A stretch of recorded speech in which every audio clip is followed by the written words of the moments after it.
Hello and welcome to my first leaders briefing of 2023. I hope everyone had a fantastic Christmas and a really good relaxing break, and obviously Happy New Year. I know it's a bit late in the year to be saying that now, but obviously best wishes for a healthy and happy and prosperous 2023.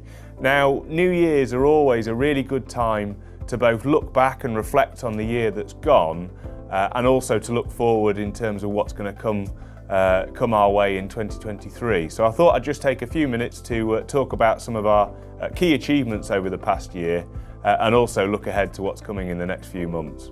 So 2022 was an incredibly busy year for the council, and I'm delighted at how many things we were able to achieve.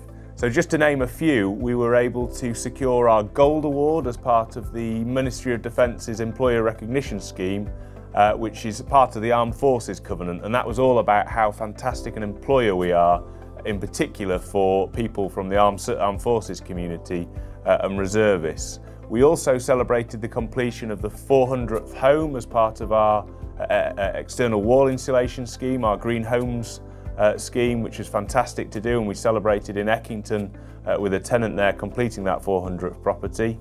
Our fantastic previous chair of the council, Councillor Martin Thacker, raised almost £80,000 for Ashgate Hospice Care, which is the most on record we think that any chairman of this council in the past 40 years has raised for any charity. So really fantastic achievement there. We also began the rollout of CCTV in our taxi services, which is a really important way. It's backed by the Department for Transport, and it's a really important way of ensuring that both the drivers and the customers are safe and kept safe moving forward. We've also updated our climate change strategy and provided more information to our communities about how you can support us in dealing with the issues of climate change and reducing our carbon emissions. And we did a huge amount of work, particularly in the past few months, around the cost of living crisis and supporting our residents and businesses to help deal with the impacts, particularly in terms of advice around energy saving tips and all of those sorts of things. And there's still a wealth of information on our website, so do please check that out if you need any help whatsoever. And obviously if you or anyone you know needs any help, please don't hesitate to contact the council. But one of the biggest things I think in terms of 2022 was our massive investment in leisure. We started the year by opening Eckington Leisure Centre up after a period of closure while we did a £1.5 million investment in the facility, and that was to completely reline the pool. It was to install air source heat pumps and solar panels on the roof as part of the government's public sector decarbonisation scheme. And then almost straight away after that, we were able to secure another grant from the government of £1.3 million to do very similar works at Dromfield Sports Centre, and those works are now very nearing completion. And again, we've put solar panels on the roof and air source heat pumps, as well as a few internal improvements. We also were delighted back in the autumn to open Killamarsh Active after a £1.9 million refurbishment project there, and the centre is doing fantastically well. Membership is continuing to rise. It's a great facility now for the community in Killamarsh after a long period of basically decline in the sports centre and very difficult financial circumstances for the parish council there. And then finally, we've also now had planning permission approval of, and we've approved the funding for and commenced the contract for Sharley Park Leisure Centre, a brand new £23 million leisure centre in Claycross, in the heart of Claycross, as part of the town deal. So that work's going to start there in the next month or so. We'll be doing spades in the ground, and we're absolutely delighted that that project is now up and off the ground after being talked about for many, many years. So really pleased with that, and I think that's a great way to finish off 2022, which was a fantastic year for the council and one in which we achieved a heck of a lot. Now moving on to 2023 and sticking with the theme of leisure, after the huge amount of investment we put into our leisure centres over the past few years, it's also worth highlighting that there's loads of activities happening across our 4 leisure centres within the district.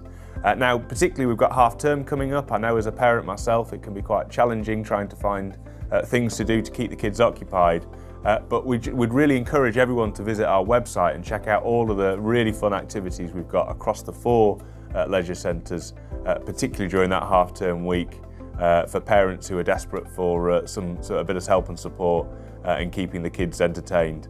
So please do check out the website and have a look there for more information.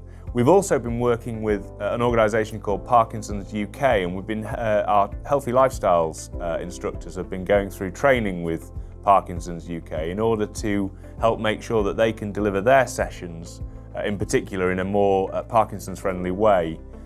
So really good news there that we've got good training for our staff to be able to support people with those conditions and really make our services absolutely as inclusive as possible. And then finally, on the theme of leisure, it's worth highlighting that we know that people are feeling the pinch at the moment. Everyone is dealing with the impacts of the cost of living crisis. So it's really important that the council's taken the decision to freeze leisure membership fees. We know how important health and well-being is to our residents, and how access to reasonable priced leisure memberships are how important that is, and how well valued our leisure centres are. So we felt it was the right thing to do, and really important that we kept leisure prices at that lower level, and obviously support residents to continue to access them. Now, Councillor Rough is also hosting, as Chair of the Council, a number of events over the next few months in support of her Chair's charity, which this year is SAFA, the Armed Forces charity. So she's having a race night coming up. We've got an Easter Wildlife Family Fun Day and a Family Fun Day here at our offices at Mill Lane, which will have an Armed Forces theme and a focus, and it'll be a great day out for all the family. So please do keep a lookout on our website for more details of all the events that Diana is hosting in support of this fantastic cause, which we know does so much for the Armed Forces community. Now, recently we issued a fixed penalty notice to a resident whose fly-tipped waste had been found in Eckington. And I just wanted to highlight that as part of a string of quite high-profile prosecutions we've had around fly tipping. We absolutely take a zero-tolerance policy on fly tipping. And it's part of a range of activity that we've been doing over the past few years to really crack down on fly tipping. So, for example, we've had a high-profile seizure and crushing of a vehicle that was proven to have been involved in fly tipping. We raised the fines to the maximum possible amount that we're allowed to issue in law. We've started to deploy CCTV, so mobile CCTV in known flight tipping hotspots to try and catch the perpetrators.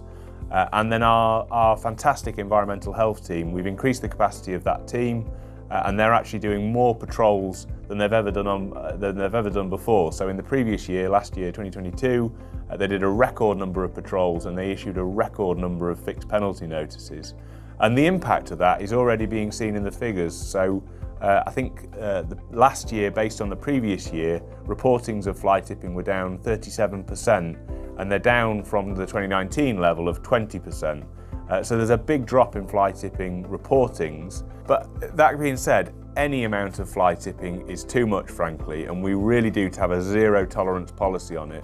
So if you do see any fly tipping, you can report it on our website, on the My Self-Service pages, or you can ring us up and report it that way.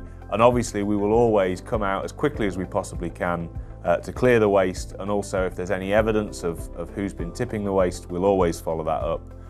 And the message to anyone thinking about fly tipping or littering, which is just as bad in our district, is don't do it, because we will catch you and there will be consequences to pay. Now, moving on to a bit more positive news, we've recently found out that the government have approved our applications for the town centre regeneration projects under the Claycross Town Deal.